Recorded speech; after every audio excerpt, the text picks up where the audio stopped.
Hi everyone, welcome you all in Madhav accountancy classes.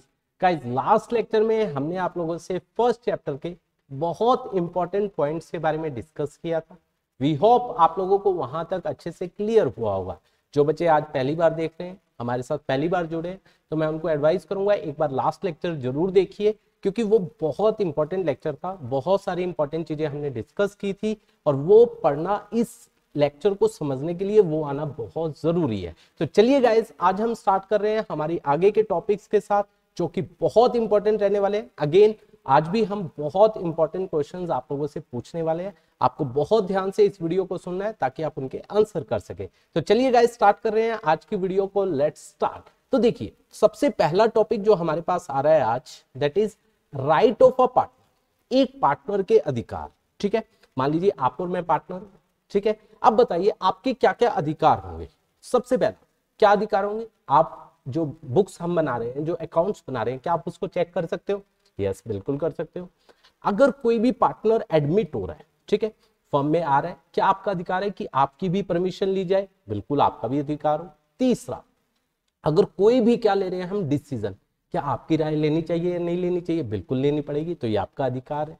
चौथा, आपने firm के बिहाफ पर, मान लीजिए मैंने फोन किया आपको कि एक व्यक्ति की पेमेंट कराना 50,000 जो फर्म को देनी है। अब आप पेमेंट कर रहे और आकर मांगते हो, क्या आपको पैसा मिलना चाहिए या नहीं मिलना चाहिए? अगर फर्म कहते नहीं भाई हम तो नहीं देते, तो आप कहोगे कि मेरे को क्या जरूरत थी।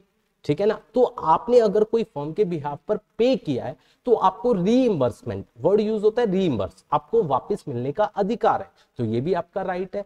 और क्या अधिकार है कि अगर आपने फर्म को लोन दिया है, एडवांस लोन या एडवांस, ठीक है, दोनों एक ही बात है। अगर कुछ भी बोला नहीं गया, अगर डीड आपकी साइलेंट है, जो अभी मैं आपको बताने वाला हूं, आपको अधिकार है कि आपको 6% पर एनम का इंटरेस्ट मिलना चाहिए। ये आपका अधिकार है। तो इस तरीके से अगर आप रिटायर होना चाहते हो, अगर आप फर्म से निकलना चाहते हो, जाना चाहते हो, तो आप प्रॉपर नोटिस देकर रिटायर हो सकते हो। तो ये सब आपकी राइट्स है। तो देखिए, सबसे पहला पार्टिसिपेट इन मैनेजमेंट, आपको मैनेजमेंट में पार्टिसिपेट करने का अधिकार है। ठीक है, कंसल्ट अबाउट बिजनेस मैटर, कोई भी बिजनेस मैटर है, आपका अधिकार है आपकी भी सुनी जाए। ठीक है, inspect the books of accounts, आप बुक्स को चेक कर सको, आप अकाउंट्स को चेक कर सको। शेयर प्रॉफिट और लॉस ऑफ द बिजनेस, आपको अधिकार है कि आपको प्रॉफिट और लॉस दिए जाए। If partnership deed is silent regarding interest on loan then 6% per annum, अगर आपने लोन दिया, मैंने अभी बताया, आपको अधिकार है। अगर डीड साइलेंट है तो आपको 6% पर एनम का इंटरेस्ट मिलेगा। Not to allow admission of a partner, आपको अधिकार है, अगर आप किसी पार्टनर को एडमिट नहीं करना चाहते ना, तो आप मना कर दो, तो वो पार्टनर क्या नहीं होगा, वो पर्सन एडमिट नहीं होगा।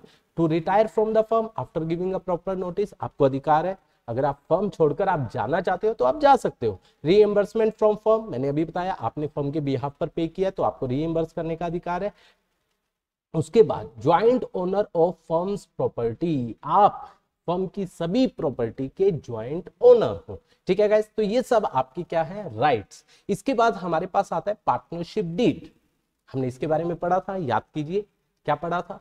हमने पढ़ा था कि जो पार्टनरशिप होती है वो एग्रीमेंट के ऊपर बेस्ड होती है। जो हमारी टर्म्स एंड कंडीशन हम एक दूसरे के साथ एग्री करते हैं उसके ऊपर बेस्ड होती है। और वो ओरल में भी हो सकता है और वो रिटर्न में भी हो सकता है। ये मैंडेटरी नहीं है कि ओरल होना चाहिए या रिटर्न, कैसा भी हो सकता है। अगर वो रिटर्न में हुआ तो उसे हम पार्टनरशिप डीड बोलते हैं। तो क्या बोला जाता है, जब एग्रीमेंट रिटर्न में होता है उसे हम पार्टनरशिप डीड बोलते हैं। और उसका दूसरा नाम भी है, that is article of partnership. Yes guys, उसे आर्टिकल ऑफ पार्टनरशिप भी बोला जाता है। ठीक है, तो देखिए पार्टनरशिप डीड क्या है, when agreement is in return, return में होंगे, called partnership deed. It is a legal document signed by all the partners. ये एक ऐसा डॉक्यूमेंट है पार्टनरशिप डीड जिसमें सारी टर्म्स एंड कंडीशन होगी और सभी पार्टनर, मान लीजिए हम दोनों पार्टनर हैं, हम दोनों के उस पर क्या किए जाएंगे, क्या करवाए जाएंगे, साइन करवाए जाएंगे। ठीक है गाइस, इसके बाद अब पार्टनरशिप के अंदर बहुत सारी चीजें होती है जो लिखी जाती है। ऐसा नहीं है सारी की सारी लिखी जाएंगी, मतलब ये क्या है, मैंडेटरी है नहीं गाइस। हम अपने अकॉर्डिंग उसके अंदर जो लिखना चाहिए लिख सकते हैं। कह रहे ये चीजें होनी चाहिए, शुड कंटेन फॉलोइंग क्लोजेस, ये होनी चाहिए। पहला, name and addresses of the partner, हम दोनों पार्टनर है, हमारा नाम, हमारा permanent address, name and address of the firm, firm का नाम और फर्म का एड्रेस, कहां पर फर्म है। Address of principal place of the business, हमारा बिजनेस किस जगह पर है उसका एड्रेस। उसके बाद नेचर, हमारा हम कौन सा बिजनेस कर रहे हैं उसका नेचर कैसा है। वो नेचर में ये भी आ जाता है पेरिशेबल है या वो लॉन्ग इलास्टिक मतलब लंबे समय तक चलने वाला है, ठीक है। डेट ऑफ कमेंसमेंट, हम बिजनेस को किस दिन स्टार्ट करने वाले हैं वो डेट आ जाएगी। ये बेसिकली ये सब हम जो पढ़ रहे हैं ना ये होनी चाहिए, आप लिखो ना लिखो वो कोई कंपलसरी नहीं है, ये बात अपने दिमाग में डाल लीजिए, ठीक है गाइस। उसके बाद कैपिटल कंट्रीब्यूशन, हम दोनों कितना कितना पैसा लगाएंगे। फिक्स्ड और फ्लक्चुएटिंग कैपिटल ये हम बाद में करेंगे, ठीक है गाइस, मैंने स्टार लगा दिया। इंटरेस्ट ऑन कैपिटल और इंटरेस्ट ऑन ड्राइंग बाद में होगा, ठीक है। प्रॉफिट शेयरिंग रेशो, हमारा प्रॉफिट हम कितना कितना बांटेंगे, आधा आधा बांटेंगे या आपको ज्यादा मिलेगा मुझे कम मिलेगा, आपको 70% मिलेगा मुझे 30 मिलेगा, या मुझे 70 मिलेगा आपको 30, वो क्या होगी, हम प्रॉफिट्स को किस रेशियो में डिवाइड करेंगे वो भी डीड के अंदर होना चाहिए। Interest on loan, interest on loan कि अगर पार्टनर ने लोन दिया उसका इंटरेस्ट कितना दिया जाएगा वो होना चाहिए। अगर नहीं होता है तो हमने बात की थी अगर डीड साइलेंट है, डीड में इंटरेस्ट ऑन लोन के बारे में नहीं बोला गया तो 6% पर एनम दिया जाएगा। रेमुनरेशन टू पार्टनर, रेमुनरेशन का मतलब क्या होता है, रेमुनरेशन एक वाइडर टर्म है, लाइक सैलरी देना पार्टनर को, कमीशन देना, दैट इज कॉल्ड रेमुनरेशन। कि पार्टनर को रेमुनरेशन दी जाएगी या नहीं दी जाएगी। मान लीजिए मैं काम नहीं कर रहा हूं, आप काम कर रहे हो, तो आप कहते हो भाई मैं क्यों काम करूं अकेला, कहोगे या नहीं करो कहोगे। मैंने कहा चलो हम आपको सैलरी दे देते हैं, हम आपको 20,000 रुपए सैलरी पर मंथ की दे देते हैं। तो वो 20,000 रुपए की सैलरी यहाँ पर क्या करनी चाहिए, डीड में दिखानी चाहिए, ताकि मान लो फ्यूचर में आपको सैलरी देने लगे और मैं कह दूं नहीं भाई आपको सैलरी क्यों मिलेगी, हमने तो डिसाइड किया ही नहीं। अगर डीड में वो मेंशन होगा उस पर मेरे भी साइन होंगे, जैसे ऊपर पढ़ा भी है कि साइन होने चाहिए, तो मैं उसके लिए फिर आप मुझे दिखाओगे देखो आपने साइन किए होंगे, तो मुझे वो बात माननी पड़ेगी। तो रेम्यूनरेशन टू पार्टनर, अगर किसी पार्टनर को कुछ भी रेम्यूनरेशन दी जा रही है सैलरी कमीशन तो वो डीड के अंदर होनी चाहिए। वैल्यूएशन ऑफ गुडविल ये हम फ्यूचर में पढ़ने वाले हैं।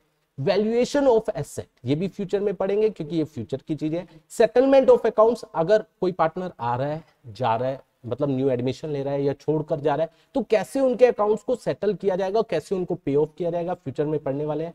सेटलमेंट ऑफ डिस्प्यूट्स, मान लीजिए आप और मेरे में झगड़ा हो गया तो उस झगड़े को कैसे निपटाया जाएगा, क्या किसी मध्यस्थ को आर्बिट्रेटर बोला जाता है, क्या उसको अपॉइंट किया जाएगा, और अगर उसको किया जाएगा उसका नाम क्या है, तो वो भी डीड के अंदर हमें दिखाना चाहिए। अकाउंटिंग पीरियड, अकाउंटिंग पीरियड क्या है कि हम अकाउंट्स जो बनाएंगे वो 1 अप्रैल से 31 मार्च बनाएंगे या कोई अदर डेट होगी, that is called accounting period, वो भी डीड के अंदर होना चाहिए।